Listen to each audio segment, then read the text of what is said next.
ఏ మాత్రం కూడా తగ్గుముఖం పట్టలేదని చెప్పొచ్చు. 3 లక్షలు, 4 లక్షలు, 5 లక్షల వరకు కూడా ఆ క్యూసెక్ల వరద నీరు వచ్చి చేరుతుందని చెప్పొచ్చు. ప్రస్తుతం మాత్రం ఎట్ ప్రెసెంట్ 3,60,000 క్యూసెక్లో శ్రీశైలం నుంచి కూడా వచ్చి చేరుతున్నటువంటి పరిస్థితి కనిపిస్తుంది. 582 అడుగుల పైన కూడా చేరుకున్నటువంటి పరిస్థితి కనిపిస్తుంది. అధికారులు 6 గేట్లను కూడా ఎత్తి నీటిని దిగువకు విడుదల చేస్తున్నారు. మరి కాసేపట్లోనే ఏదైతే గేట్ నెంబర్ 13, 12, 11 ఆ నెంబర్ గేట్ల సాయంతో కూడా నీటిని దిగువకు విడుదల చేస్తున్నారని చెప్పొచ్చు. క్రస్ట్ గేట్ల పక్కనే ఉన్నటువంటి పవర్ హౌస్ ను కూడా చూస్తున్నాం. పవర్ హౌస్ కూడా నిరంతరంగా పవర్ హౌస్ కు మొత్తం 30,000 క్యూసెక్ల నీటితో కూడా అక్కడ మొత్తం కూడా విద్యుత్ ఉత్పత్తి జరుగుతుంది. గత వారం రోజుల నుంచి కూడా విద్యుత్ ఉత్పత్తి కొనసాగుతుంది. గత 2 సంవత్సరాల నుంచి కూడా పవర్ హౌస్ కూడా పూర్తిగా నిలిచిపోయినటువంటి పరిస్థితి కనిపించింది చెప్పవచ్చు. నాగార్జున సాగర్ పరిధిలో ఏదైతే విద్యుత్ ఉత్పత్తి ఉందో నీరు లేకపోవడంతో కూడా మొత్తం మనం చూస్తున్నాం. ఎక్స్క్లూజివ్ గా ఆర్టీవీ స్క్రీన్ పై చూస్తున్నాం. ఏదైతే 13వ నెంబర్ గేట్ నుంచి కూడా మనం వాటర్ రిలీజ్ అవుతున్నటువంటి దృశ్యాన్ని చూస్తున్నాం. ఎంతో ఎక్సైటింగ్ అంటూ కూడా చాలా వరకు మనం ఎంతో ఆత్మగా చూస్తున్నాం.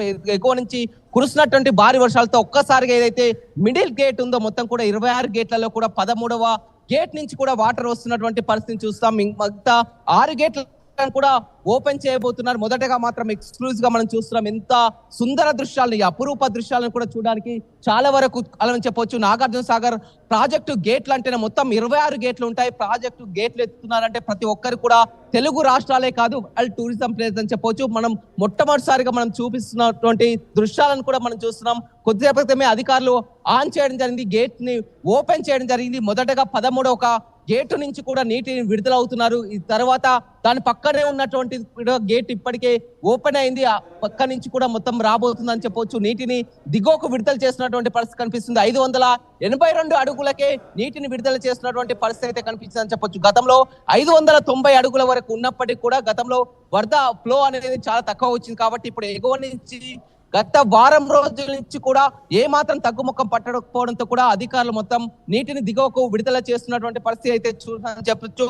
2 లక్షల క్యూసెక్కులు నీటిని దిగువకు విడుదల చేయనున్నారని చెప్పొచ్చు. అధికారులు ప్రస్తుతం మాత్రం 6 గేట్లను తెరుచుకున్నాయి. 6 గేట్ల తర్వాత కూడా ఇదే విధంగా నిరంతర ఫ్లో ఉంటే ఇంకా మరిన్ని గేట్లు కూడా తెరిచే అవకాశం అయితే ఉందని చెప్పొచ్చు. మనం చూస్తున్నటువంటి పరిస్థితుల్లో మాత్రం కూడా ఇంకా దాని పక్కనే ఉన్నటువంటి 2వ గేట్ ఏదైతే ఉందో 12వ గేట్ నుంచి కూడా ఇప్పుడు మనం పూర్తిగా నాగార్జున సాగర్ ప్రాజెక్ట్ లో 2 గేట్లు ఓపెన్ కావడం జరిగింది.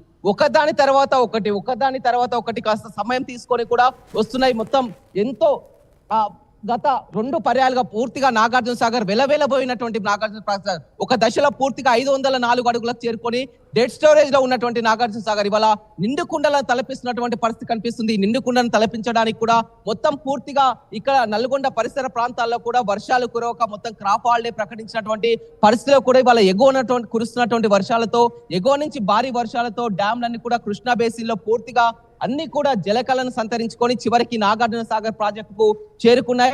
నాగార్జున సాగర్ ప్రాజెక్ట్ కూడా నిండుకుండలా మారడంతో అధికారులు కొద్దిసేపు క్రితమే నీటిని విడుదల చేశారు. అదే మనం ఆర్టీవీ స్క్రీన్ పై చూస్తున్నాం. కృష్ణమ్మ పర్లో బయటికి వెళ్తున్నటువంటి దృశ్యాలను చూస్తున్నాం. పాల నురుగులతో ఎంతో అద్భుతంగా, ఎందుకంటే ఈ దృశ్యాలను చూడాలనే ఎంతో దూర ప్రాంతాల నుంచి కూడా తరలి వస్తుంటారు. మనం ఈ ఘట్టాన్ని చూడక గతంలో 2 సంవత్సరాలు అయింది, గేట్లు తెరుచుకోకుండా 2 సంవత్సరాలు అయింది. రైతులంతా కూడా ఆనందం వ్యక్తం చేస్తున్నారు. మొత్తం ఆ డ్యాం పరిసర ప్రాంతాలను మనం చూస్తున్నాం. ఎంతో ఆహ్లాదకరంగా ఉన్నటువంటి పరిస్థితి కనిపిస్తుంది. పవర్ జనరేషన్ ఓవైపు, మరోవైపు డ్యాము గేట్లు తెరుచుకోవడం, ఈ నీరంతా కూడా దిగువ ప్రాంతానికి చేరుతుంది. ఇక్కడ పులిచింతల ప్రాజెక్ట్ నుంచి ఇట్లా మొత్తం వెళ్ళి కూడా ప్రకాశం బ్యారేజీ సముద్రంలోకి ఈ నీరు అనేది వెళ్తుందని చెప్పొచ్చు. ప్రస్తుతానికి మాత్రం 2 గేట్లు ఓపెన్ అయ్యాయి. ఆ 2 గేట్ల ద్వారా కూడా నీరు విడుదలవుతున్నటువంటి దృశ్యాలను మనం ఎక్స్క్లూజివ్ చూస్తున్నాం. గత వారం నుంచి కూడా నాగార్జున సాగర్ ప్రాజెక్టుని మనం వారం రోజుల నుంచి కూడా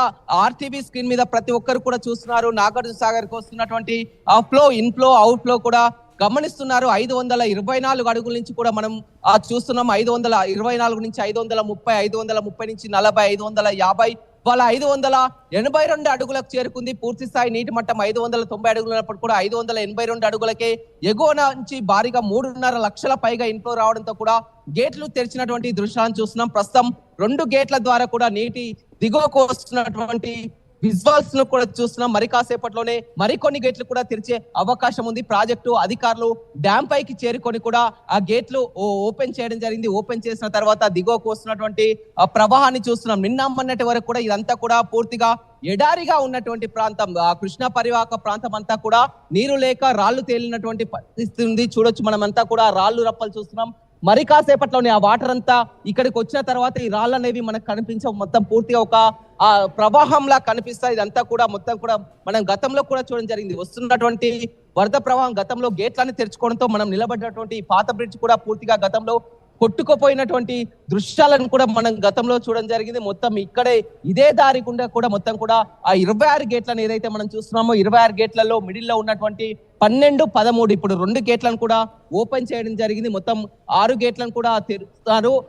గంటకు కూడా వారు వస్తున్నటువంటి వరద ప్రవాహాన్ని ఇంట్లోని అధికారులు ఎప్పటికప్పుడు కూడా గమనిస్తున్నారు. అధికారులను అప్రమత్తం చేస్తున్నారు. గతంలో మనం చూడడం జరిగింది, పూర్తిగా నాగార్జున సాగర్ ప్రాజెక్ట్ అనేది తెలంగాణ పరిధిలో ఉండేది. గతంలో శ్రీశైలం ఏపీ పరిధిలో, నాగార్జున సాగర్ ప్రాజెక్ట్ అనేది తెలంగాణ పరిధిలో ఉండేది. కానీ ఆ తర్వాత విభజన జరిగిన తర్వాత పూర్తిగా ఇది నాగార్జున సాగర్ ప్రాజెక్టు KRMB పరిధిలోకి, కృష్ణా రివర్ మేనేజ్మెంట్ బోర్డు పరిధిలో